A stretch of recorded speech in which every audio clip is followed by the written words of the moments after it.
নমস্কার বন্ধুরা, আমি ডোনা রিগালিস লাইফ কিচেন চ্যানেল নিয়ে তোমাদের সামনে এসেছি। আজকে আমি তোমাদের জন্য ক্ষীরোদ কাতলা রেসিপি নিয়ে এসেছি। এই রেসিপিটা বানাতে খুব কম উপকরণ লাগে আর খুব ঝটপট করে এই রেসিপিটা তৈরি হয়ে যায়। তাই কাতলা মাছের যদি একটু অন্যরকম রেসিপি খেতে ইচ্ছে করে তাহলে অবশ্যই এই রেসিপিটাকে ট্রাই করতে পারো। এই রেসিপিটা পোলাও, ভাত, ফ্রাইড রাইস সমস্ত কিছুর সাথে ভালো লাগে। চলো তাহলে ঝটপট করে রান্নাঘরে গিয়ে আমরা আজকের রেসিপিটাকে শুরু করে দিই। আর হ্যাঁ, শুরু করার আগে বলি, যদি আমার রেসিপিগুলো ভালো লাগে তাহলে অবশ্যই চ্যানেলটাকে সাবস্ক্রাইব করে নিও। 6 পিস কাতলা মাছকে ভালো করে ধুয়ে নুন আর গোলমরিচ মাখিয়ে রেখে দিয়েছি। এর মধ্যে কিন্তু হলুদের ব্যবহার একেবারেই হবে না। মাছটাকে আমি মোটামুটি 15 মিনিট আগে ম্যারিনেট করেছি আর সাথে নিয়েছি 2টো মিডিয়াম সাইজের পেঁয়াজকে ছোট ছোট করে কুচিয়ে রেখেছি, আর নিচ্ছি 1টা টমেটো আর 3টে কাঁচা লঙ্কা কুচি। কড়াতে আমি সামান্য পরিমাণে নুন দিয়ে নুনটাকে চারদিক দিয়ে ভালো করে মাখিয়ে নিচ্ছি। নুনটা এইভাবে যদি চারদিক দিয়ে মাখিয়ে নাও তাহলে মাছ ভাজার সময় কড়াতে লেগে যাবে না।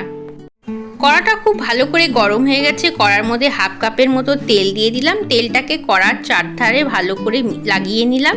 আর এই রান্নাটার জন্য অবশ্যই হোয়াইট অয়েলের ব্যবহার হবে, সর্ষের তেলের ব্যবহার হবে না, কারণ এই গ্রেভিটা হবে হোয়াইট কালারের, সেই জন্য সর্ষের তেলের ব্যবহার এই রান্নায় একেবারেই চলবে না। তেলটা খুব ভালো করে গরম হয়ে গেছে। তেলের মধ্যে মাছগুলোকে ছেড়ে দিলাম। মাছগুলোকে এখন ভেজে নেব। খুব কড়া করে মাছ ভাজার দরকার নেই, মিডিয়াম করে ভাজতে হবে। আর তোমরা চাইলে মাছ ভাজার সময় তেলের মধ্যে ঘি দিয়ে দিতে পারো, বাট ঘিটা আমি এখন ব্যবহার করছি না, ঘিয়ের ব্যবহারটা আমি পরে করব। প্রথম লটের মাছ ভাজাটা হয়ে গেছে, ঠিক এইভাবে করে দ্বিতীয় লটের মাছ ভাজাটাও আমি ভেজে নেব। চলো তাহলে মাছটাকে তুলে ফেলি। ঠিক এইভাবে করেই সেকেন্ড লটের মাছটাকেও আমরা ভেজে নিই। আর হ্যাঁ, এই রান্নাটার মধ্যে ঘিয়ের ব্যবহার আছে। যদি ঘি খেতে আপত্তি হয় তাহলে সেটা তুমি সাদা তেলে ব্যবহার করতেই পারো রান্নার সময়, বাট ঘি দিলে কিন্তু মাছের ঝোলের টেস্টটা অনেক ভালো হবে।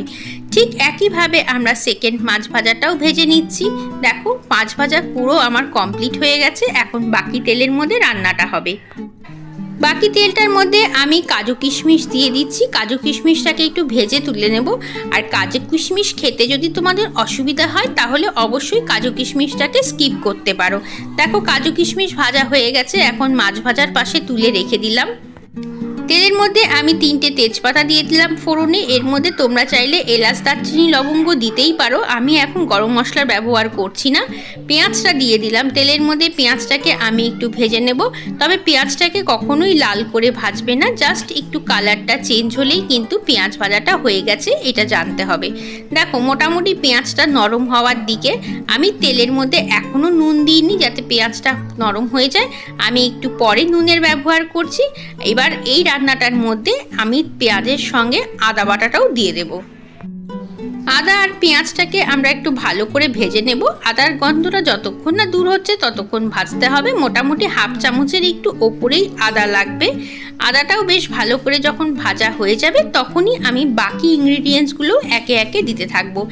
একবারে কখনোই সব ইনগ্রিডিয়েন্টস এর মধ্যে দেওয়া যাবে না।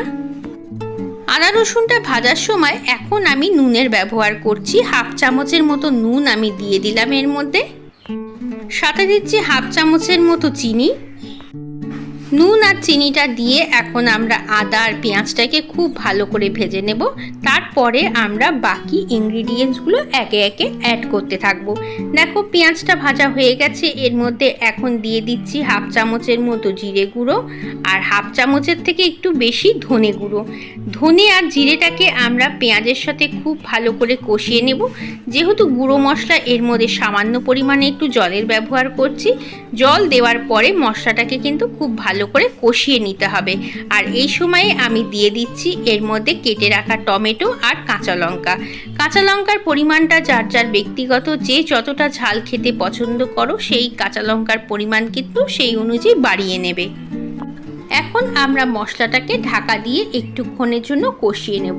মোটামুটি 5 মিনিটের জন্য ঢাকা দিলেই যথেষ্ট মশলাটা কষানোর জন্যে। 5 মিনিট হয়ে গেছে, ঢাকাটা খুলে দিলাম। এর মধ্যে এখন আমি 1 চামচের মতো গোলমরিচ গুঁড়ো দিয়ে দিচ্ছি। গোলমরিচ গুঁড়ো দিলে বেশ ভালো লাগে খেতে। আর দিয়ে দিচ্ছি 1 চামচের মতো গরম মশলার গুঁড়ো।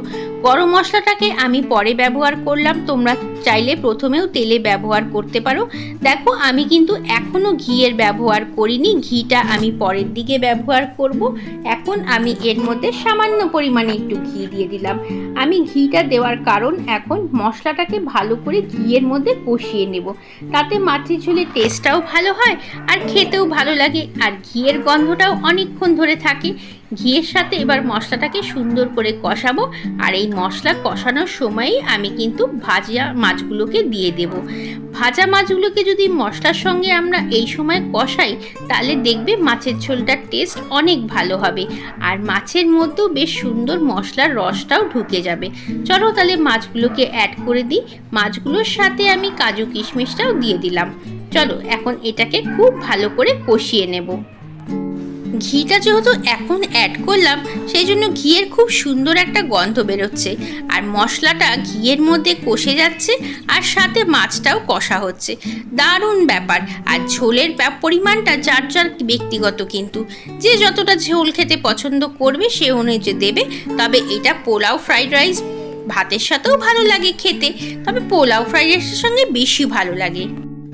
মশলাটা বেশ সুন্দর করে কষে গেছে আর গন্ধটাও খুব সুন্দর বেরোচ্ছে, আর তেলটা ছাড়া ছাড়া হয়েই গেছে, তোমরা দেখতেই পাচ্ছ। এখন এর মধ্যে সামান্য পরিমাণে একটু গরম জল দিলাম। গরম জল দেওয়ার কারণ মশলাটা যেহেতু কষে গেছে সেই জন্য আরও ভালো করে যাতে কষে অল্প একটু জলের ব্যবহার এই কারণেই করলাম।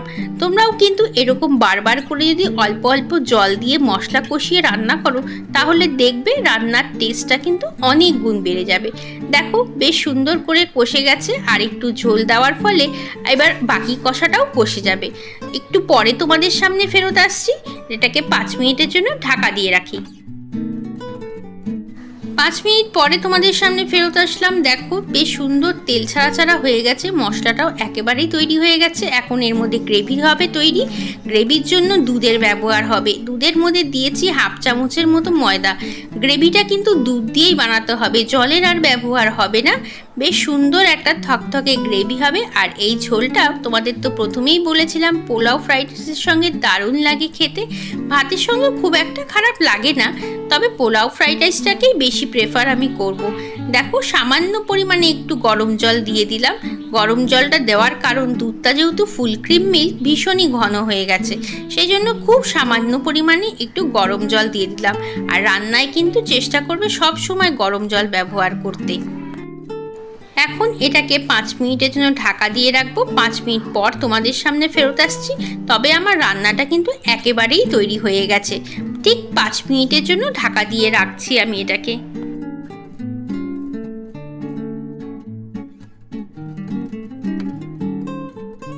দেখো রান্নাটা একেবারেই তৈরি হয়ে গেছে। এখন এটাকে গ্যাসটা বন্ধ করে স্ট্যান্ডিংয়ে রেখে তারপরে পরিবেশন করে দেব। এই দেখো তৈরি হয়ে গেছে ক্ষীরোদ কাতলা। কাতলা মাছের এই রেসিপিটা কিন্তু একেবারেই অন্যরকম খেতে, আর দুর্দান্ত লাগে পোলাও ফ্রাইড রাইসের সাথে। এই রেসিপি ফলো করে একবার ট্রাই করে দেখো, বাড়ির লোক খুশি হয়ে যাবে। আর যে কোনো অনুষ্ঠানের দিনে বা সামনে তো পুজো আসছেই, এইরকম রেসিপি যদি বানিয়ে বাড়ির লোককে পরিবেশন করো সবাই বেশ খুশি হয়ে যাবে। কেমন লাগলো রেসিপিটা? যদি ভালো লাগে লাইক কমেন্ট শেয়ার করো। নতুন বন্ধু হয়ে থাকলে চ্যানেলটাকে সাবস্ক্রাইব করে নিও। সবাই ভালো থেকো। আজকে আসি, সবাইকে টাটা।